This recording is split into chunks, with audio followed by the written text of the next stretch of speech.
My name is Patrick Prescott. I'm the Community Development Director for the City of Burbank. Community Development Department oversees the Planning Division, Building Division, Code Enforcement, Transportation, Housing, and Economic Development. Thanks for being here tonight. Tonight, we wanted to have an opportunity to explain the environmental review process. This is a process that many projects go through, but in this case, it's tied to the fact that the airport authority has released a draft environmental impact report for a proposed 14-gate replacement terminal. So we want everyone in the community to understand what Sequa is, California Environmental Quality Act, what the DraftEIR, the Draft Environmental Impact Report is, and how you can review it and provide comments to the airport authority. So that's the primary purpose of this meeting. We won't be taking comments on the DraftEIR here tonight, and I'll be explaining at the end of the presentation how you can submit comments and additional opportunities to learn about the environmental process, but also about the proposed terminal.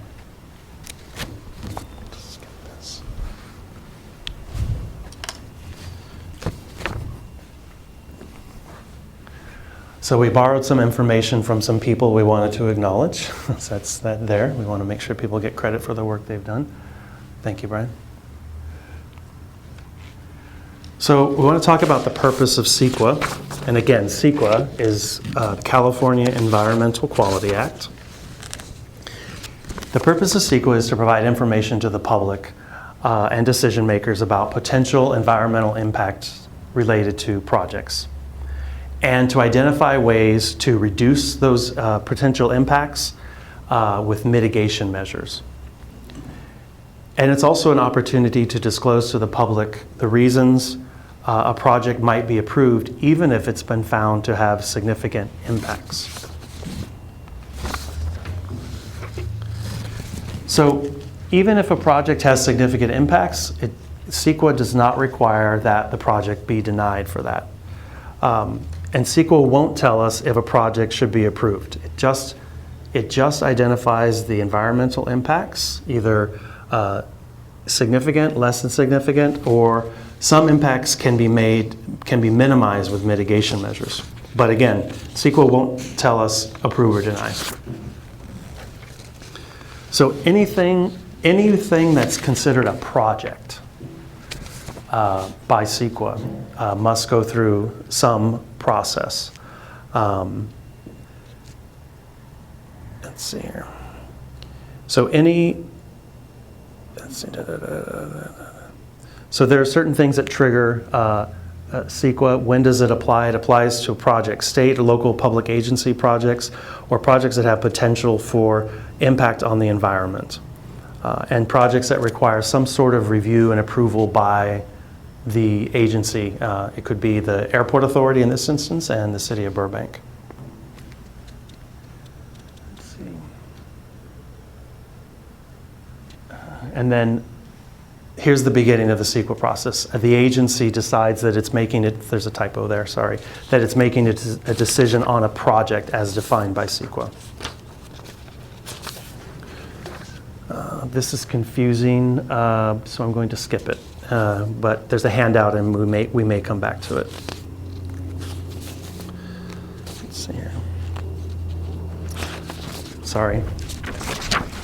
Is this easy to move? I want to be able to use my notes. So, all right, so here we go. So some types of things, some projects don't require anything, they don't require analysis. And the reason for that is that they are statutorily exempt or categorically exempt. The legislature will grant an exemption from Sequa by statute. That's what the statutory exemption means. And some are categorical exemption. So an example given here is an existing facility with minimal addition, a minor addition being to the structure. That may be a project, but it's exempt from Sequa because it's so minor. Let's see. there's that thing again. We're going to go back here. So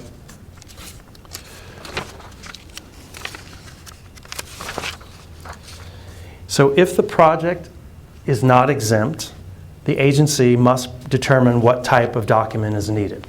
So in order to determine what document you need, we start out with something called an initial study. It's a checklist. You check off boxes, and it goes through different areas of impacts, and I'm going to touch on those in a moment. And so if it can be foreseen that there may be impacts or you have to do analysis, you do analysis through the initial study. We have two types of documents, either a negative declaration. A negative declaration is a declaration that says, it's not a bad thing. It's not saying the project is bad, negative. A negative declaration means no impacts or less than significant impacts, and you're done with that with Sequa. Another is called a mitigated negative declaration. You might hear it referred to as an MND. And a mitigated negative declaration means that you can reduce potential impacts, environmental impacts, to less than significant if you require certain mitigation measures.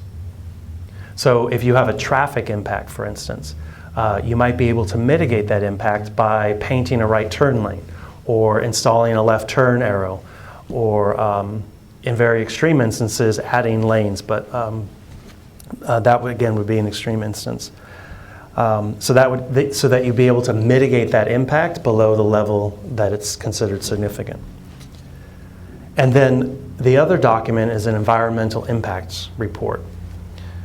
So that means that you've got impacts you can't mitigate. So you prepare, essentially, the analysis is essentially the same for a negative declaration, or a mitigated negative declaration as for an environmental impact report.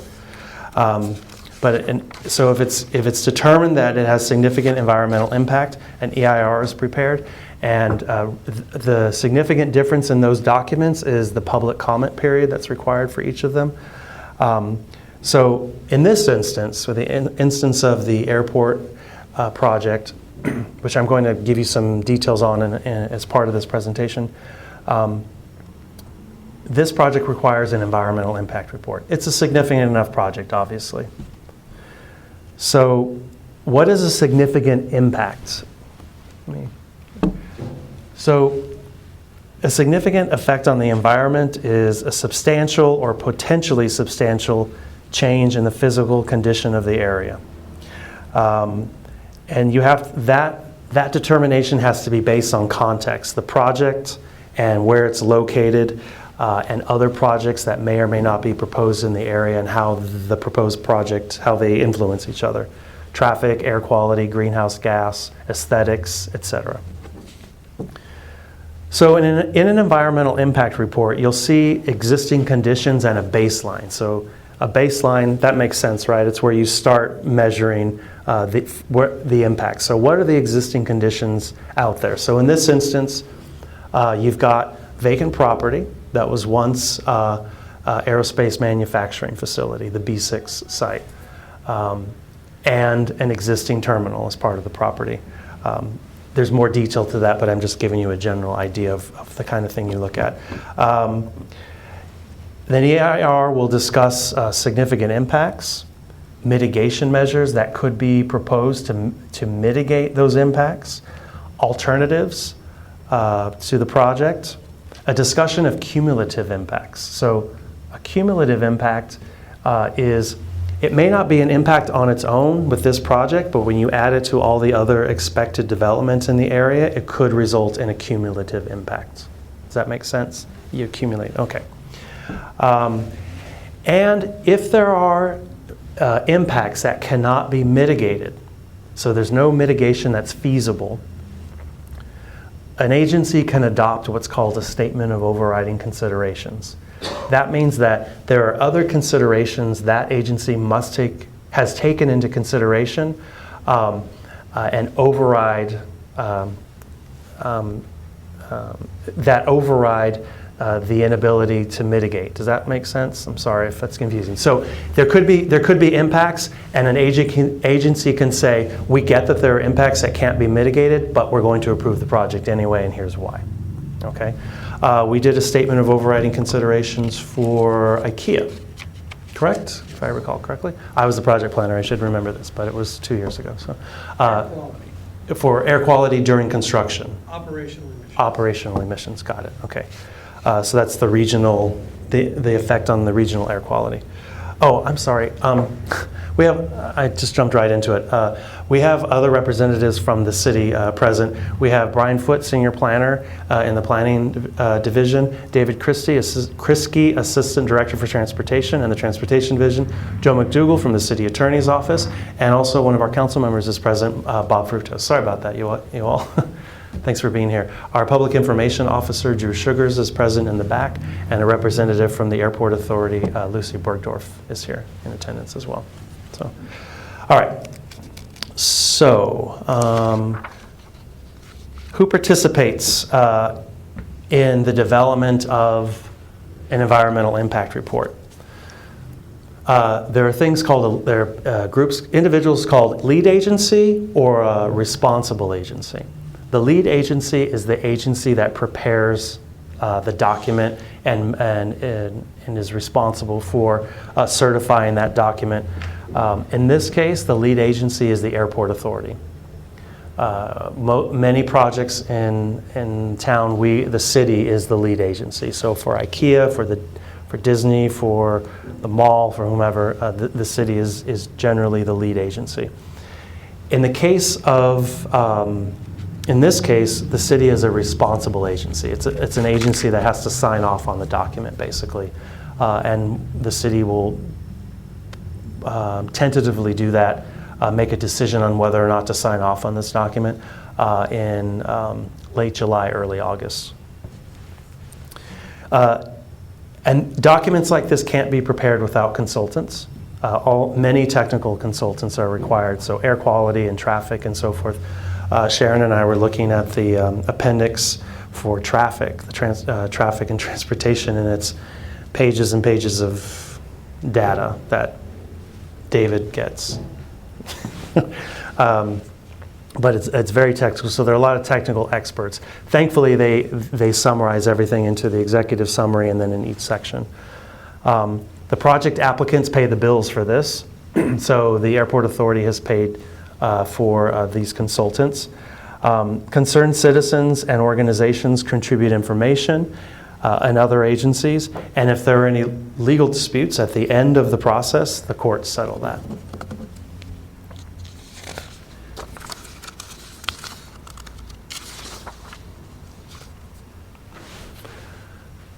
So where we are here in this process is right here at the top, DraftEIR.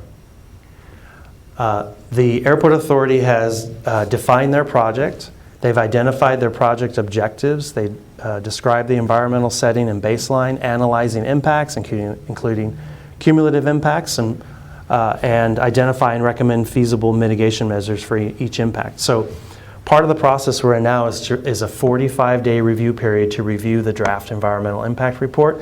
And our job, ours in the community, is to review this and offer comments. If for instance, if they haven't done this adequately, we need to know. And so we're undergoing the review of that document. It's a 3,000-page document.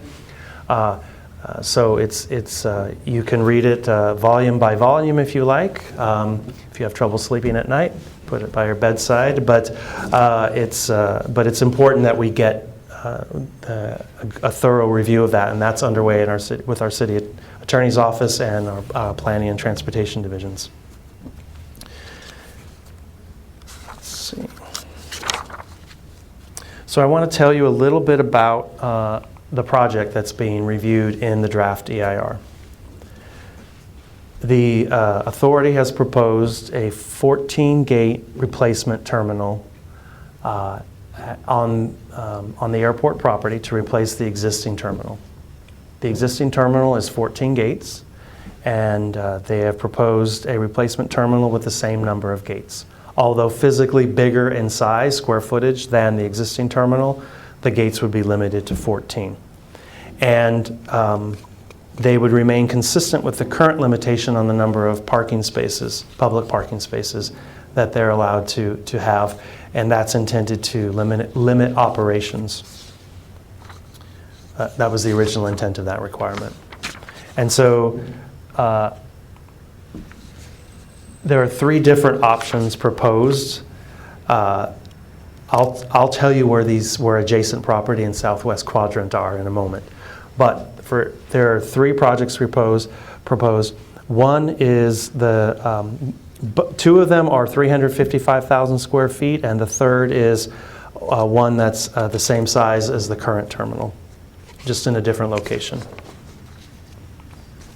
So this is what's called the adjacent property. You may hear this term bandied about. This property here. This is an additional property of about 60 acres that was held in trust, and the airport recently sold that property to a private developer. So we'll be preparing, the city will be a lead agency on the environmental impact report for the proposed development of this property here. But here's the adjacent property, full-size terminal. This is basically a loop road here. Parking structures and the terminal adjacent to the runway. And then option 2, and option 1 is the preferred alternative, the airport prefers, the authority prefers. Option 2 is the southwest quadrant full-size terminal. That means 355,000 square feet, 14 gates as well. And I didn't advance it, I'm sorry. That's here. This is the southwest quadrant of the property. So just to get your bearings, this is where the existing terminal is. And here's Thornton and Hollywood Way, Empire, the Ritzy and Metrolink and Amtrak station. So this is the southwest quadrant. And then their general aviation would move to the adjacent property. Okay? And option 3 is also in the southwest quadrant here. And it would be the same size in square footage and gates as the existing terminal.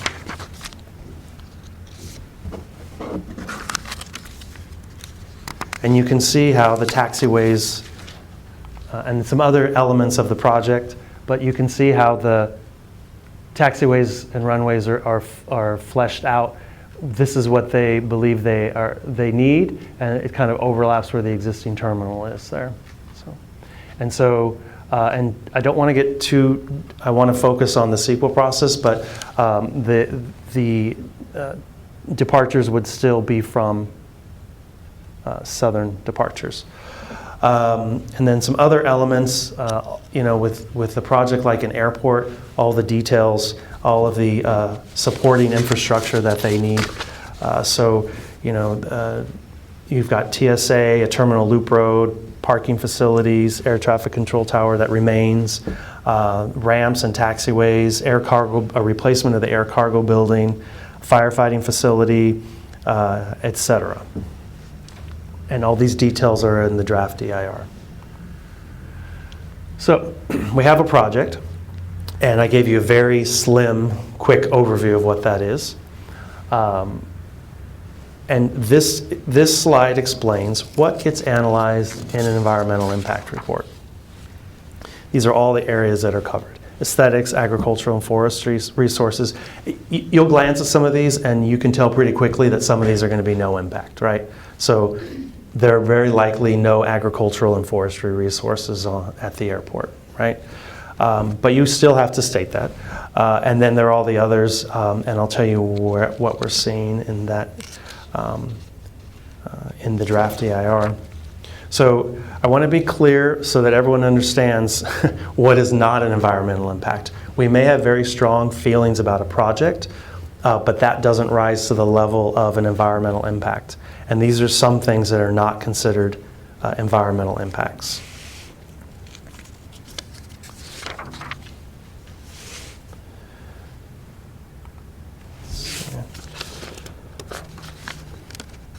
And I want to talk to you, so what is a mitigation? Okay, we touched on it a little bit. Mitigation is required for all significant environmental impacts. Otherwise, you have to do the statement of overriding considerations, right? You can avoid, minimize, reduce, or eliminate over time. In some instances, you might have someone who's willing to compensate, that is, pay for mitigation somewhere else to make up for the damage, environmental damage they're doing. The one, I don't know why this comes to mind, but Diamond Valley Lake in Riverside County, it's a reservoir, and that reservoir was approved even though there's significant environmental impacts from damming that and filling up an area that's, you know, there are farms on the bottom of that reservoir.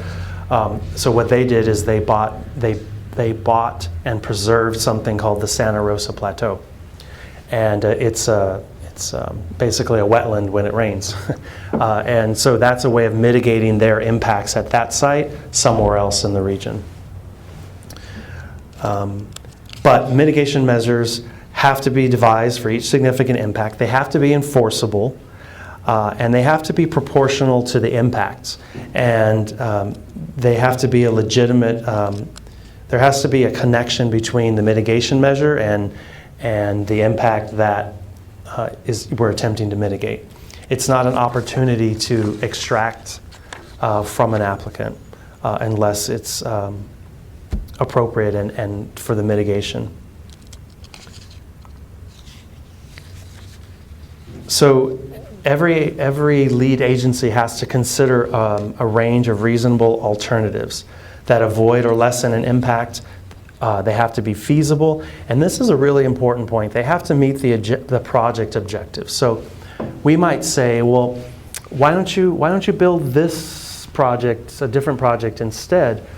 But the lead agency makes it very clear up front, here are our project objectives. And if we can't achieve those objectives with that alternative, then that alternative doesn't meet the project objectives. It's not feasible.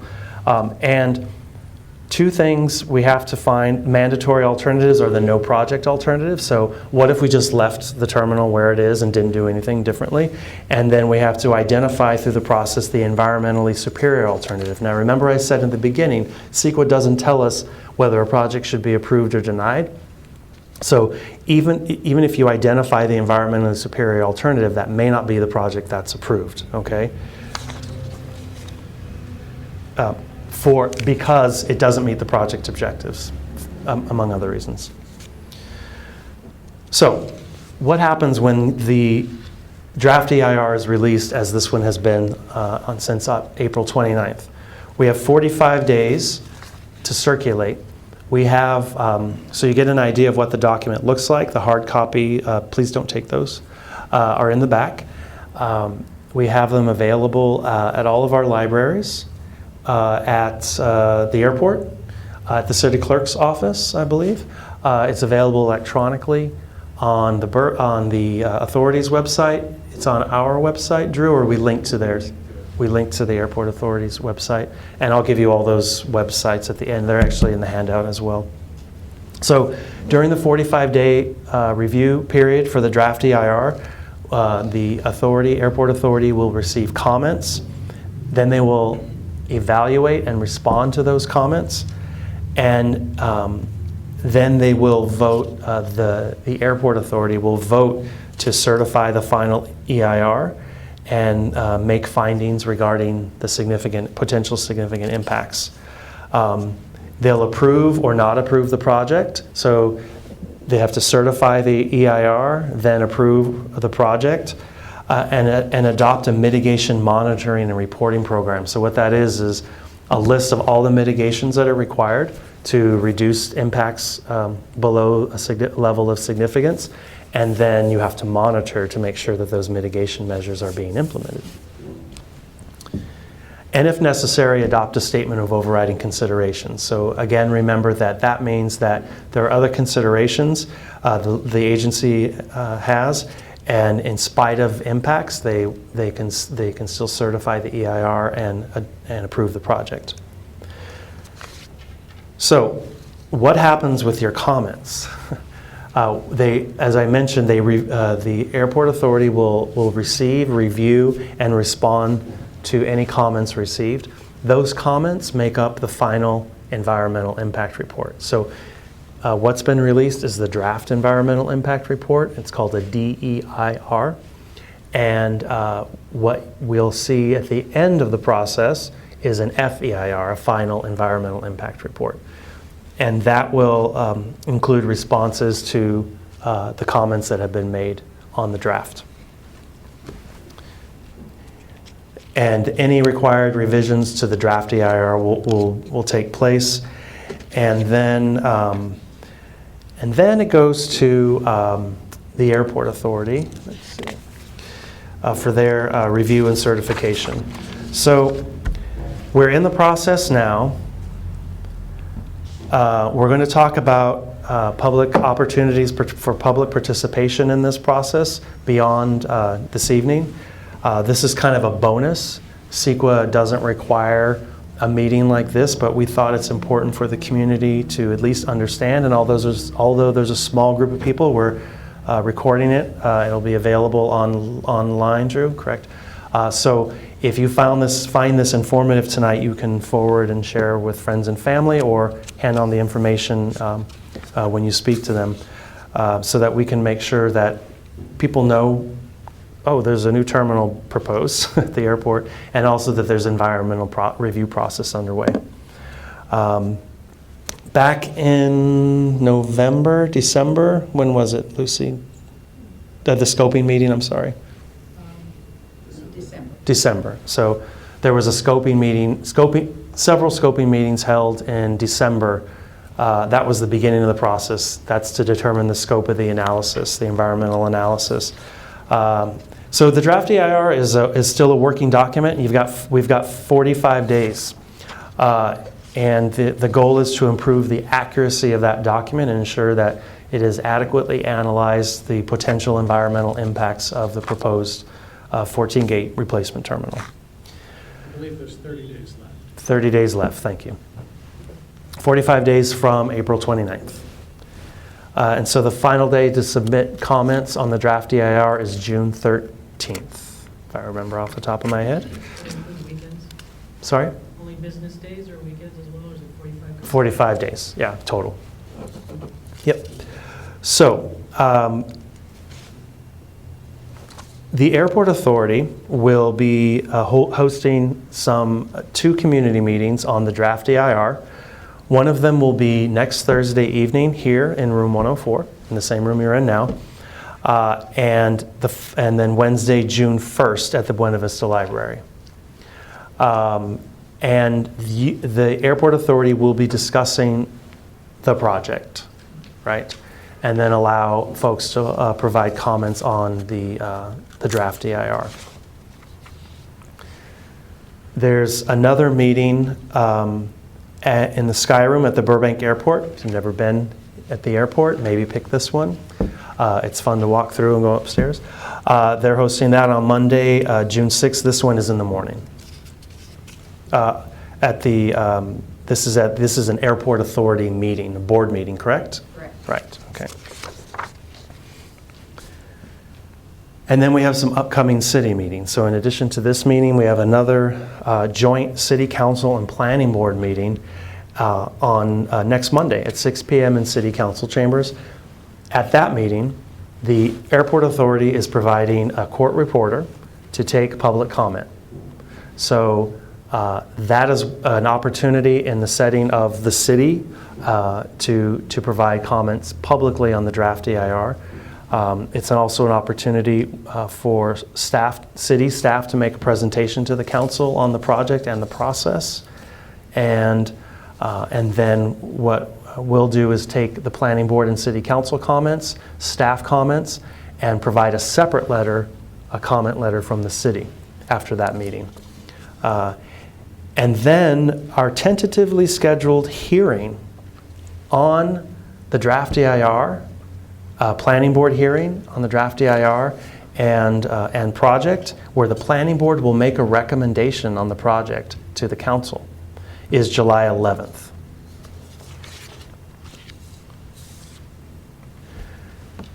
And our tentatively scheduled council hearing dates on the DraftEIR and the second reading of that is August 2nd and August 9th. So we've got a couple months, few months between now and when the council has to make a decision on the project.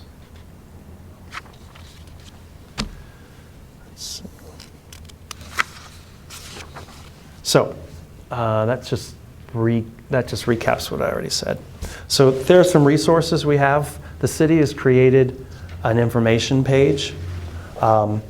It's a page that just provides information. So when you land on the city website, you'll know this is the city page. This is not the Airport Authority page. And you can see if you go to burbankca.gov/BurInfo, you'll be taken directly to that information page. But if you just go to the city's main page, this will always be the first slide on the banner. So you can click Burr Replacement Terminal info and click here for more information. Okay, and that will take you to the Burr Info page,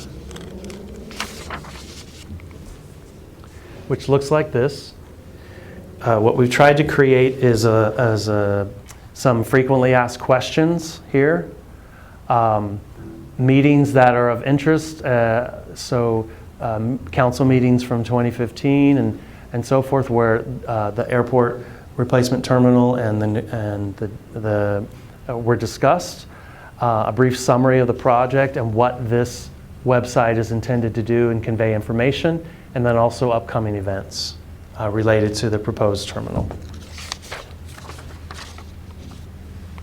This is the bottom of that page. It just didn't fit on one slide.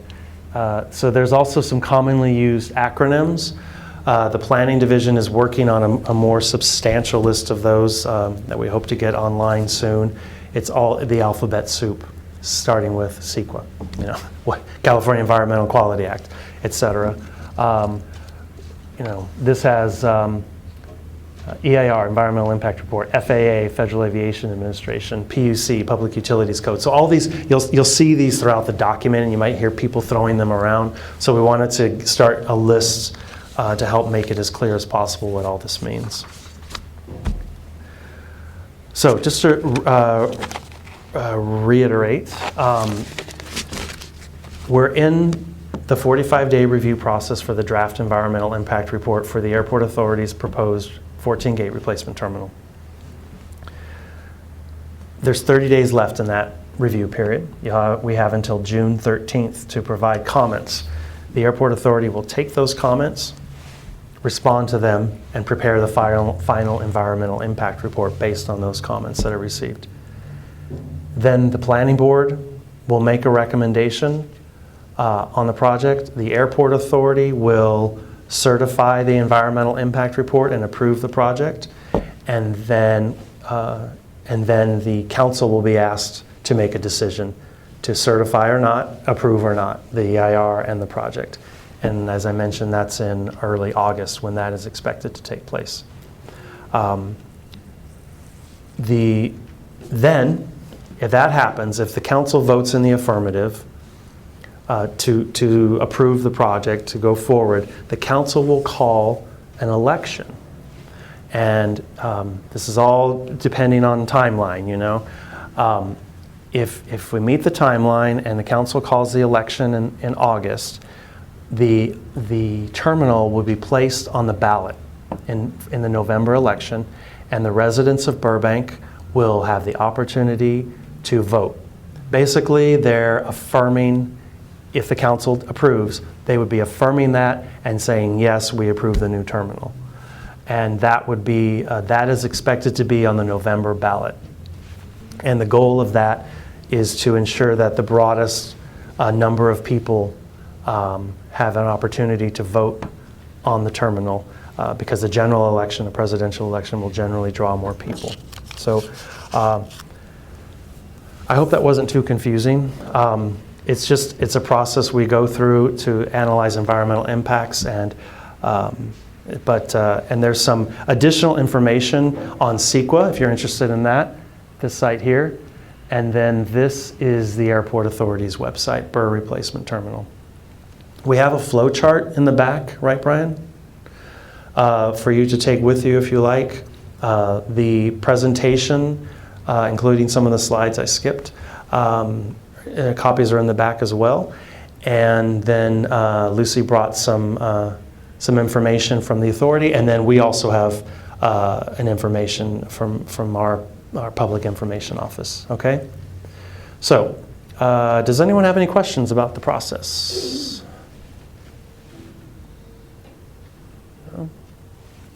No? Is it pretty clear? Okay. So, thank you for being here. We'll stick around to answer questions one-on-one if you feel more comfortable chatting with us.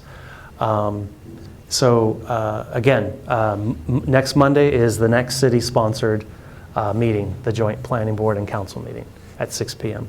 And then the airport authority will be, the airport commission will be presenting an update on airport stuff at the council meeting on the 17th. Yeah, and then the 19th is the airport authority. So a lot going on. Try to attend and encourage others to attend to make sure they understand the proposal and the environmental review process, okay? Thank you for coming.